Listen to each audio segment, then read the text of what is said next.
नमस्कार, मैं हूं रामधारी। अभी मिल्कीपुर में हूं और मिल्कीपुर का उपचुनाव चल रहा है। मिल्कीपुर के उपचुनाव को लेकर सारे नेता यहां पर जमावड़ा लगाए हुए हैं। जहां समाजवादी पार्टी ने 40 विधायकों और सांसदों वरिष्ठ नेताओं की एक लिस्ट जारी करके चुनावी मैदान में उतारा है, वहीं पर भारतीय जनता पार्टी के सरकार के मंत्री और विधायक यहाँ चुनावी मैदान में हैं। इस मिल्कीपुर के इतिहास की अगर हम चर्चा करें तो मिल्कीपुर के इतिहास में अब ये तीसरा उपचुनाव है। 2 उपचुनाव हुए हैं, 2 उपचुनाव में समाजवादी पार्टी की जीत हुई है। दोनों उपचुनाव में समाजवादी पार्टी से रामचंद्र यादव, जो वर्तमान में रुदौली से विधायक हैं, यहाँ से उपचुनाव जीते हैं। फिलहाल अभी ये तीसरा उपचुनाव है और रामचंद्र यादव अब की भाजपा के पाले हैं और भाजपा से विधायक हैं और भाजपा के लिए प्रचार कर रहे हैं। वहीं मित्रसेन यादव की अगर बात करें तो उनकी ये धरती नहीं है। मित्रसेन यादव यहाँ से सबसे ज़्यादा विधायक रहे हैं। मित्रसेन यादव सबसे ज़्यादा विधायक होने के साथ साथ वो कम्युनिस्ट से 4 बार विधायक रहे हैं। लेकिन उनके एक पुत्र आनंद सेन जो वर्तमान में समाजवादी पार्टी के साथ हैं और एक पुत्र अरविंद सेन जो कम्युनिस्ट में हैं। फिलहाल अभी कम्युनिस्ट का जो गठबंधन हुआ हो एनडीए के साथ में है। तो कम्युनिस्ट का जो गठबंधन है, यानी कहने का मतलब मित्रसेन यादव के एक पुत्र इस समय समाजवादी पार्टी के साथ में हैं और दूसरे एनडीए के साथ में हैं। फिलहाल जो अरविंद सेन हैं, उन्होंने ये कहा कि हम किसी प्रत्याशी के पक्ष में प्रचार नहीं करेंगे, लेकिन हम जो है न्यूट्रल होकर काम करेंगे। और उन्होंने ये भी कहा कि बाबू मित्रसेन यादव के साथ में सब पार्टियों के नेताओं ने यहाँ मिल्कीपुर में उनके साथ धोखा किया है।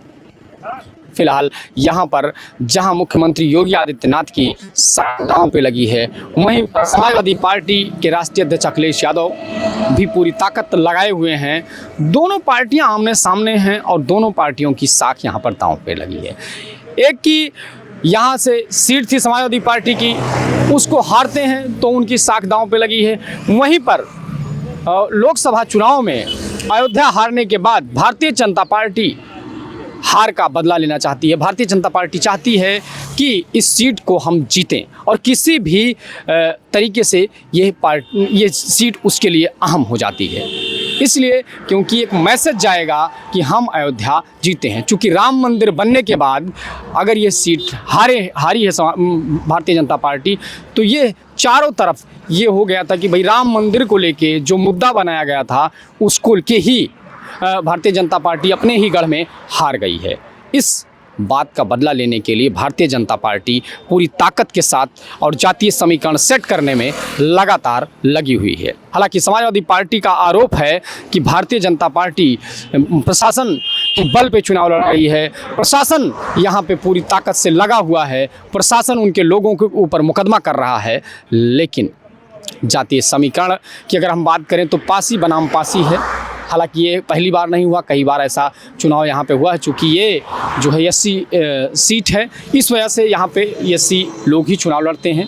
तो पासी बनाम पासी के साथ साथ जो पूर्व विधायक बाबा गोरखनाथ थे, उनको भी यहाँ पे अब की टिकट नहीं दिया गया है। तो उनकी नाराज़गी शुरू में दिख रही थी, लेकिन फिलहाल अभी नाराज़ नहीं है और मुख्यमंत्री से मुलाकात करने के बाद उनकी नाराज़गी दूर हो गई है। लेकिन यहाँ पे जो एक समाजवादी पार्टी के लिए कह सकते हैं कि एक फैक्टर जो निगेटिव है वो सूरज पासी हैं। चूँकि सूरज पासी पहले समाजवादी पार्टी में थे और वर्तमान में वो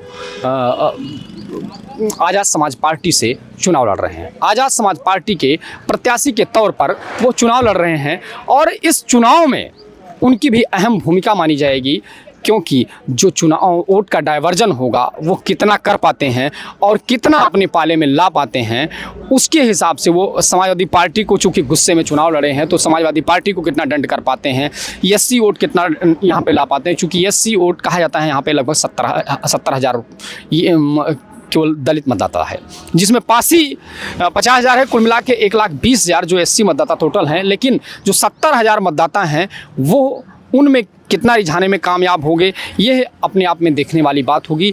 इसलिए क्योंकि यहाँ पे एससी और जो ब्राह्मण वोट है वो निर्णायक भूमिका में यहाँ पे रहेगा। चूँकि लगभग ब्राह्मण वोट की अगर बात करें तो 60 से 70,000 वोट ब्राह्मणों का भी यहाँ पे है। तो इस हिसाब से जो जातीय समीकरण की बात की जाए तो दोनों प्रत्याशी कांटे के मुकाबले पे हैं। लेकिन अगर चुनावी रणनीति की बात की जाए तो यहाँ पे एक दूसरे पे भारी नज़र आ रहे हैं दोनों प्रत्याशी। लेकिन अभी यह वोट काउंटिंग के बाद ही तय हो पाएगा। फिलहाल यहाँ का विधायक कौन बनेगा, जनता यहाँ पर किसको ताज पहनाने वाली है।